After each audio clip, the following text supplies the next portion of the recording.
Well, the time is just gone 13 minutes past 9, and we head into the second half of News and Views this morning. I am Inayat Wadi. If you have just joined in, we are glad that you are able to join us on the various platforms of Salam Media this morning.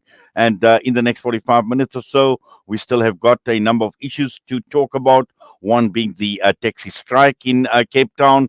Also taking a look at the Zain Bika Spring Fair event with Islamic Relief South Africa, and being Women's Month, Women in Media, in Salam Media this morning, we're speaking with presenter at Hilal TV, Hawa Solomon. But before that, we're going across now to be joined by the chairperson of Public Interest South Africa. They've issued a media statement. We're talking with the chairperson, Tebogo Khaas. Tebogo, good morning to you, and welcome to the show. Thank you for having me, Nayat.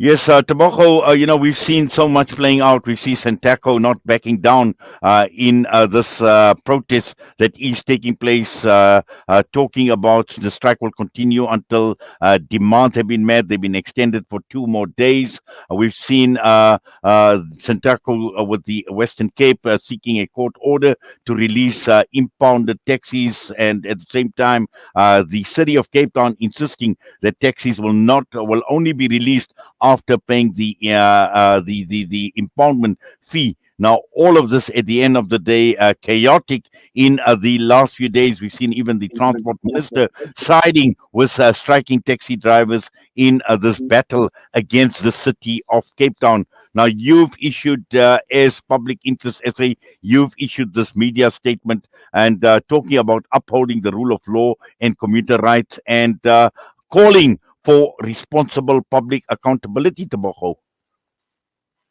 No, yes, certainly, Nayat. We are steadfast in that, and we are surprised that we don't see the enthusiasm from the national government to ensure that everyone obeys the rules of the land.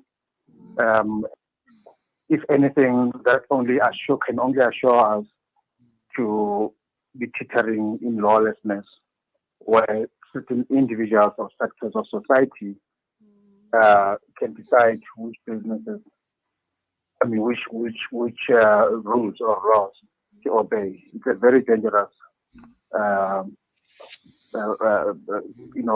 proposition if that were to be allowed to continue.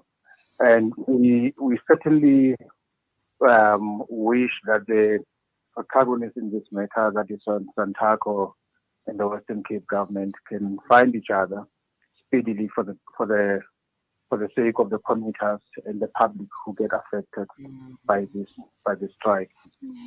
And that said,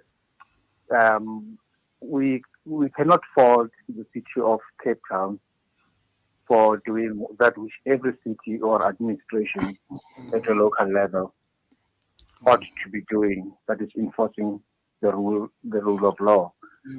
We've seen how taxis have become a law unto themselves. They park wherever they want. They also transport commuters in unroadworthy motor vehicles. And if national government really cared about the plight of ordinary citizens, especially those who are poor and rely on such public transport, they ought to be siding or on betting on the side of the marginalized. It will be a sense that they will buttress the interest of the taxi industry, which is quite strange because the interest of it's not in the national interest, but in narrow interest of the Yes, but also Tobacco, we're looking at it. Obviously, we've seen the transport minister making all sorts of accusations against the city of Cape Town, saying that they are targeting taxi drivers with bylaws that go beyond what is allowed by the National Land Transport Act, which goes against what legislation says. And at the same time, we've just seen condemnation, and this blame game on the feet of city officials for the eruption of the unrest. And what you are saying that at this point in time, looking at the current accountability framework for public minibus taxi transport providers, again, you talk about an imbalance. You speak about disproportionate favoring certain owners and operators, and these, as you mentioned again, speaking about total disregard for the rule of law and the well-being of the commuting public. And this year is of major concern to you, but you're saying obviously exacerbated by the recent actions of the transport minister. Yes, certainly. I think the transport minister is just emboldening the recalcitrant taxi association um, through her actions because my opinion that is that is beyond the power and also safety related. Tobacco, if you could just move around slightly, we are losing you. We are losing you slightly. If you could just move around, please. I say, if you could please just move around slightly, we are losing you a bit.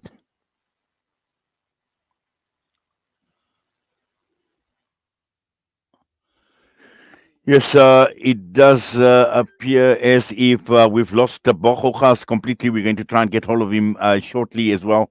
But again, looking at this statement that has been issued by Public Interest SA, again, we've seen this whole political game that is actually being played out. And instead of approaching this entire saga that is playing out in a balanced approach, we see once again a condemnation. We see a blame game being played again, and the city of Cape Town obviously looking at some of the conditions that they had introduced of operating licenses, and there have been a number of reservations. And I think for many of us right across the entire country, we have got major concerns as far as this industry is concerned, and looking at the rule of law, which is absolutely important. And you drive at your peril sometimes, especially when it comes to.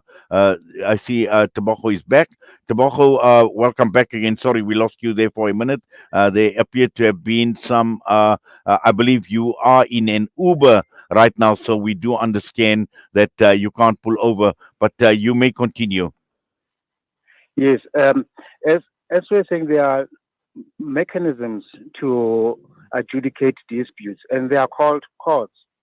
And if anybody, including the minister and certainly Santaco or any interested parties, have got issues with the impoundment or the manner in which the city of Cape Town has exercised its mandate, they have got the courts to go to and let the court adjudicate on the matter and resolve it either way. But to now stop people from going ahead with their normal um, day, go to work, go to school, attend to having being treated by health facilities. It is absurd, and it is not the kind of society that we want to live in, and it is not a society that certainly national government itself ought to be encouraging, which is really disappointing that we would allow a dual moral and legal universe whereupon certain sectors of society are allowed to transgress the laws with impunity for whatever political expediency or factors that may be considered by the national minister, which is quite wrong. We cannot, and we stand resolute in support of the city of Cape Town when they claim or when they assert that they cannot be negotiating with people who break laws. We already have been negotiating. We're already negotiating with the Zamazamas, and we know what is going on. We're not winning that war. We're already negotiating with the so-called construction mafia in the KZN and elsewhere. We know how that is going. We've already been negotiating with Inkabis who kill for political motives, and we know what is the fruit of those negotiations or civil engagements. You cannot negotiate with terrorists. You cannot negotiate with people who want to subvert the rule of law for their own commercial and any other reason. Exactly. And in all of this, your media statement speaks about the public and the interests of the public that needs to be paramount. It must always take precedence over these narrow commercial and political motives you speak of, Tebogo. No, absolutely. And we would hate to impugn that the actions of the minister are motivated by the upcoming election and the need to secure um, the support of Santaco as a body going there, because we believe without absent any cogent reason that assertion may not be sustained. But we ask ourselves, what is the real motivation for this kind of bizarre position that the National Minister of Transport is taking? What is it that influences, or the Minister of Police to adopt the kind of attitude and laissez-faire attitude in how they engage the taxi operators, who are basically nothing but a law unto themselves? That is not in the interest of the public. That is not in our national interest. That is not in our national security either. And we get surprised when violence flares, when people do even worse things, because we encourage that, or the government encourages that. We should be nipping this in the bud and ensuring that it gets stopped at source, from the get go, and not wait until anarchy reigns.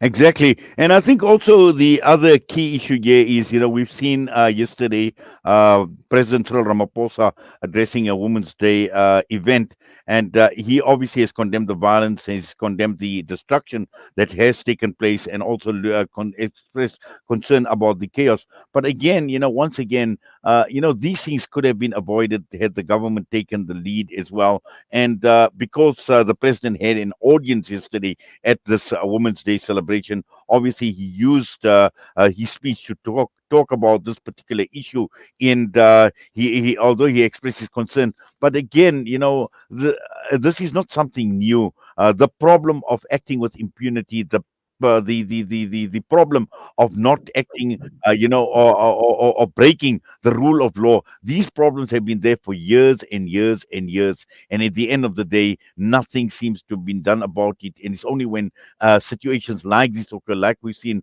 in Cape Town, when situations get out of hand, where everybody now stands up, makes statements, and takes notice. You're so right. We often hear government, or rather the president, condemning this and the other action. But what do they do? What matters most is the reaction for government to ensure that these things don't recur. We've seen when there's a flare up of violence or public disturbances, government just uh, you know condemns it, and then what? This whole thing flares up again. It means there's no strategy to deal with the criminality that is reigning in our society, and it is very absurd because by law or by constitution, government is the sole prerogative. I mean, has the sole prerogative or lawful prerogatives to actually exert violence, and that is done within parameters of restoring law and order. But they seem to have surrendered, the laws. They seem to have surrendered the criminal justice system to the perpetrators of mayhem and chaos in society. Yes, I'm here. Yes, you can continue. I can hear you. Yes, they seem to be emboldening perpetrators of lawlessness in this country instead of doing the opposite. And therefore, public trust is just eroded in government's ability or commitment or really zeal in dealing with this issue decidedly. Because you even using an example, just maybe a year or less ago, there was a big media fanfare when a certain number of Zamazamas were arrested in the West Red after having raped some young kids and stolen some of their equipment while they were filming.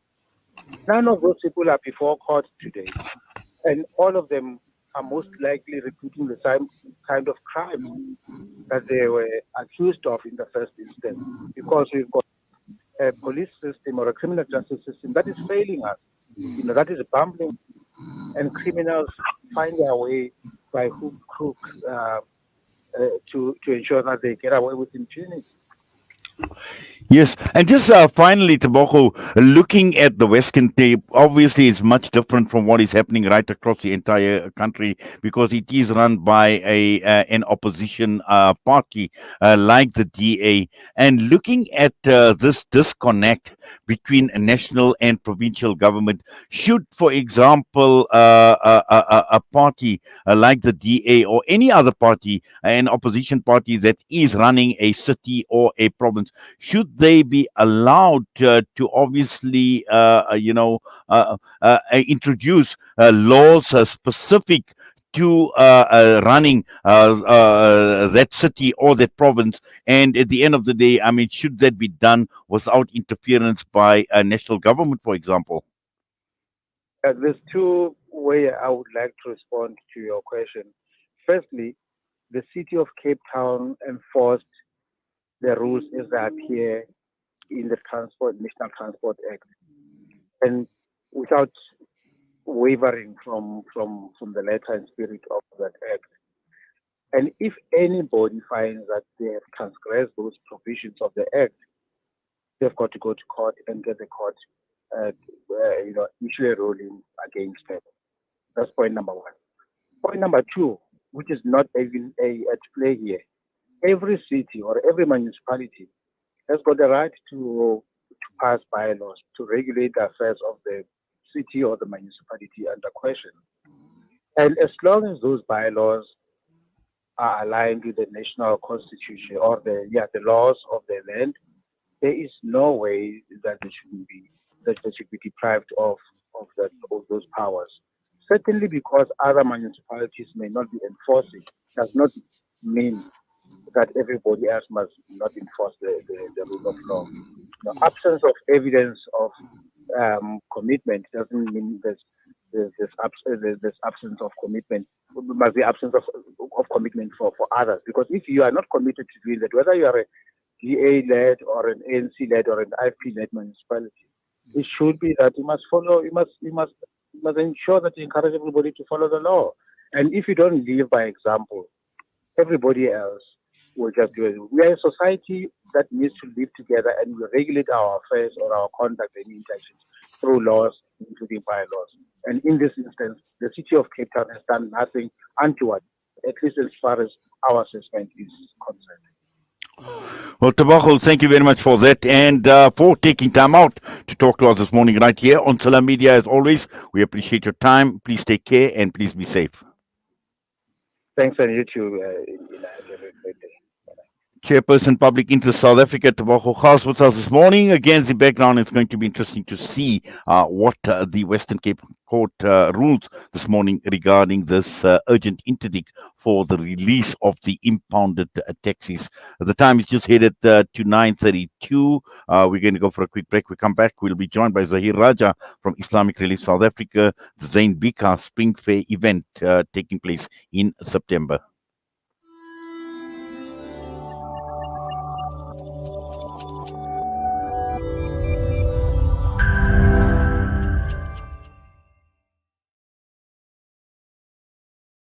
In a centralized world, where institutions held the all-important data and confirmed